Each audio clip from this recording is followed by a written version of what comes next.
ஊழலை பத்தி பேசுறது துப்பு கிடையாது. திமுக கேள்வி கேட்க வக்கு கிடையாது. அதிமுக தோல்வியை பத்தி பேசுறது துப்பு கிடையாது. ஆனா தாவேகா கூட்டத்துல வந்து நொட்டுறானுங்க. சார் உங்க ஒய்ஃபு தாவேகா கூட்டத்துல மயக்கச்சி விழுந்துக்கிறாங்க சார். இது கேள்விப்பட்டவொன்னே புருஷன் என்ன ஆவான்? ஆல்ரெடி வீட்டில் என்ன ஆச்சுன்னு தெரியாது. போன்னு சொல்கிறாங்களா போவாதுன்னு சொல்லலாம். நெஞ்ச புஷ்னு அவன் போய் சேர்ந்துட்டாருன்னா எவ்வளோ எமோஷன்ஸ் இருக்குது பார்த்தீங்களா இதில். மனிதர்கள் என்பவர்கள் ஒரு எமோஷன்ஸ் மாதிரி அதனை கரெக்டாக பார்த்து ஹேண்டில் பண்ணும்.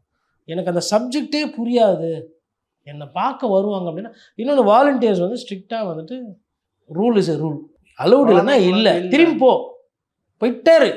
ஒரு அசம்பாவிதம் ஆச்சுனாலும் கட்சிக்கு கெட்ட பேர். உட்காந்து பத்திரிகைக்காரன் பூரா கழுகு மாதிரி பார்த்துக்கிட்டு இருக்கிறான்.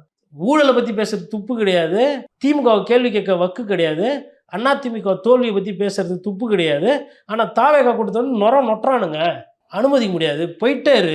அப்புறமா கூட பார்த்துக்கலாம். விஜய் நான் ஒன்றும் எங்கேயும் போக மாட்டார். 3க்கு ஏற்றி அனுப்ப போகிறது இல்லை. தேர்தல் முடிஞ்சதுக்கப்புறம் இங்கே தான் இருப்பார்.